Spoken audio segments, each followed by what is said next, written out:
el doctor Tangalanga fue un señor que hacía bromas, por si alguien no lo sabe, que hacía bromas telefónicas en los 80, probablemente antes, pero que se conocieron en los 80 y principios de los 90 y que circulaban en cassettes. Y Diego Recalde hizo un trabajo increíble, lo mejor que se haya visto en materia de recopilación de la vida de Tangalanga, donde en 3 películas fue a buscar a toda la gente que fue cargada por teléfono por Tangalanga, con un trabajo documental extraordinario. Víctima de Tangalanga 1, 2 y 3, ¿correcto? Exactamente, bueno, muchas gracias por estas palabras. Lo cierto es que para poder hallarlas me puse a mirar los avisos clasificados de aquel entonces, para deducir teléfonos, direcciones, pero bueno, claro, la curiosidad una vez que te pica hace que vayas por más. Porque ¿qué hice en paralelo? Me puse a leer los suplementos de política. Y hubo un día que me llamó poderosamente la atención, que tiene que ver con una noticia que salió en todos los diarios y revistas de aquel entonces, más precisamente el 8 de octubre de 1973. Ese día, el 8 de octubre de 1973, se festejaba el último cumpleaños del general Perón, pero él todavía no sabía que era el último. Cumplía 78 años, sí sabemos, porque fue Vox Populi en aquel entonces y también ahora, ¿no?, que la cosa venía muy mal con la llamada Juventud Maravillosa, muy mal.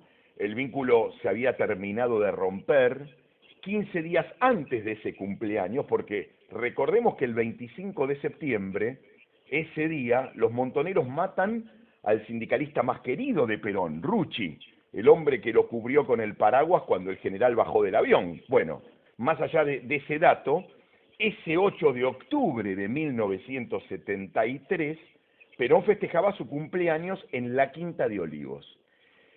Y mira vos cómo comunica el enojo enorme que tenía con los montoneros, la Juventud Maravillosa y la UES.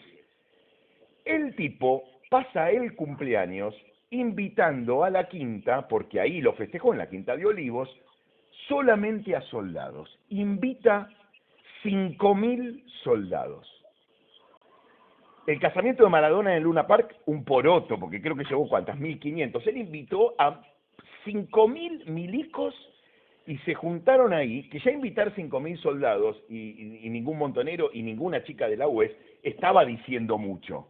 Miren ya el desprecio del general, que hasta incluso un regalo que le habían enviado las chicas de la UES quedó en la puerta y el general nunca lo fue a buscar.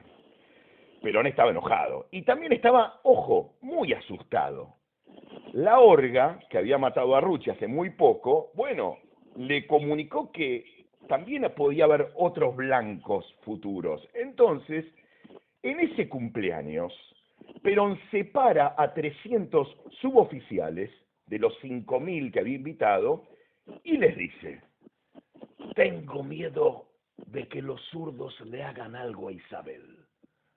A partir de ahora, ustedes son un comando que van a combatir zurdos y van a trabajar en conjunto con López Rega y Osinde. Recordemos que Osinde era un especialista en cazar zurdos, había trabajado para Perón en los grupos de choque del primer peronismo. Bueno, la AAA, estaba hablando de la AAA. Bueno, ese 8 de octubre Osinde, claro, nació formalmente la AAA, que ya estaba operando de manera desordenada, pero lo que se le dio fue una sistematización, digamos, ¿no? Fíjense cómo la cosa se fue poniendo más áspera. Al otro día, el 9 de octubre de 1973, montoneros y otras organizaciones de izquierda, bueno, quieren organizar un acto en homenaje a la muerte del Che, que murió yendo de mochilero a Bolivia un 9 de octubre de 1967. Bueno, el general prohíbe taxativamente cualquier homenaje a la figura del Che. Y el 10 de octubre, es decir, al otro día, Perón comunica a la prensa, no se olviden que estaba a 2 días de asumir, porque Perón asume el 12 de octubre de 1973, mientras estaba Lastiri y antes había estado Cámpora. Perón, miren lo que comunica a la prensa: nosotros somos decididamente antimarxistas. El Chile de Pinochet nos ha enseñado muchas cosas. Los guerrilleros dejan de perturbar la vida del país o los obligaremos a hacerlo con los medios que disponemos, que créanme, no son pocos. Si la guerrilla insiste, sucederá lo que sucedió en Santiago, donde la responsabilidad no es de los militares, sino de los guerrilleros. Fíjense como el mensaje estaba quedando cada vez más claro. De hecho, en mayo de 1974, Perón recibe a Pinochet en el aeropuerto del Palomar y ahí sellan una alianza de apoyo mutuo para combatir la guerrilla. Hay un libro que a mí me impactó mucho que se llama El Nunca Más.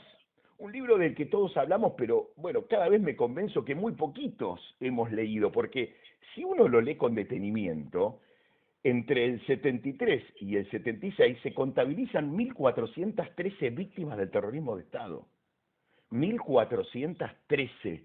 Pero claro, una de las negociaciones del peronismo con Alfonsín fue: no nos metas en el nunca más. Alfonsín en ese momento les dice: escúchenme, hay 1.413 personas que tienen que aparecer en la lista. Pero Luder le dice: mirá, no podemos aparecer. Yo firmé el decreto de aniquilamiento de la subversión con Isabel, Rucaus, Cafiero, etcétera. No podés meternos. Y Alfonsín, que en ese entonces había decidido enfrentar a los militares, que aunque estaban en retirada seguían teniendo mucho poder, dice: bueno, está bien, negocio también con el peronismo, y llega a un acuerdo. En el medio viene Isabel, que viene a negociar su parte, y le dice a Alfonsín dos cosas: que no me juzguen por un desvío de fondos, una causa pendiente que tenía Isabel por $9 millones, bueno, una plata que se depositó en una cuenta propia y nunca aparecieron, y que no la juzguen por delitos de lesa humanidad. Algo que sí, digámoslo, quiso hacerlo Néstor Kirchner después, pero finalmente no se hizo. Y mirá las vueltas de la vida, negociaron que la responsabilidad llegara solo a López Rega, que fue un contrasentido judicial. ¿Por qué? Porque esto lo decían en aquel entonces los constitucionalistas, porque el decreto de aniquilamiento lo habían firmado Isabel, Luder, Rucaus, Cafiero, y ¿por qué solamente López Rega? No podía llegar hasta ahí. Entonces negociaron que en la CONADEP, aunque era un contrasentido, nunca se hablara de gobierno peronista, pero sí de AAA, que sigue siendo extraño, y por eso René Favaloro, muy enojado, decidió no participar de la CONADEP, porque no se iban a investigar a fondo esos crímenes. Simplemente iban a aparecer los nombres de las víctimas y la cantidad de NNs. Miren lo que dijo Favaloro en aquel entonces. Es como si yo te digo que los desaparecidos del 76 al 83 fueron responsabilidad de los grupos de tarea. Suena raro, hasta cínico. Lo que pasó entre el 76 y el 83 es responsabilidad de la dictadura militar, pero lo que pasó entre el 73 y el 76 es responsabilidad del gobierno peronista, no de la AAA y ahora solamente López Rega. Yo no puedo formar parte de esta farsa. Y se fue. Bueno, esto fue lo que negoció Alfonsín, seguramente quizás porque no había otra opción, vaya a saber. Pero vos me decís: ¿por qué me estás contando esto hoy, un domingo a esta hora? Por un motivo que a mí en lo personal me impresionó, y tiene que ver con la solicitada de Montoneros del lunes 7 de septiembre, que se siguen sintiendo soldados de Perón. Más cuando ellos mismos hacían el chiste de los dos montoneros enterrados hasta el cuello en el jardín de la Quinta de Olivos, que iba Perón, los meaba, y un montonero le decía al otro: viste, te dije que el general no nos iba a cagar. Ese chiste es terrible, que lo hacían los montoneros en aquel entonces y que lo llevó a una ruptura total con el general. Hoy se traduce en algo para mí un tanto extraño, que es honrar a un padre que no los quiso. Hasta un padre filicida, si querés. Y desde el punto de vista psicológico, es, por lo menos para mí, demasiado extraño. Demasiado.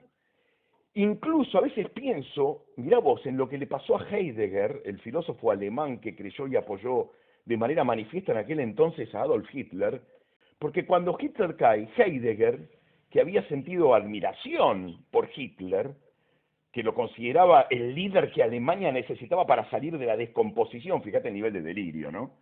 Cuando Hitler cae y el horror salió a la luz, el tipo se topa con tres opciones: reconocer las atrocidades perpetradas por Hitler, negarlas y decir que es una puesta en escena de los aliados, o matarse.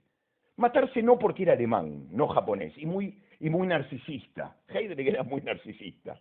Entonces el tipo dice, bueno, yo voy a reconocer el error. Error que algunos le perdonaron por ser un filósofo genial, otros nunca, y decidió reconocer ese error porque se dio cuenta de que había que hacer un esfuerzo muy grande y él no estaba preparado para ese esfuerzo, y me estoy refiriendo al vivir el resto de la vida como un negador. Para eso hay que hacer un esfuerzo muy grande. Y yo sentí en ese soldado de Perón una negación, que es curioso que en los 70 no estaba, porque le habían salido a declarar la guerra a Perón, y que en aquel entonces lo sintieron como un enemigo, y hoy lo sienten como un líder, como un faro. ¿No es extraño?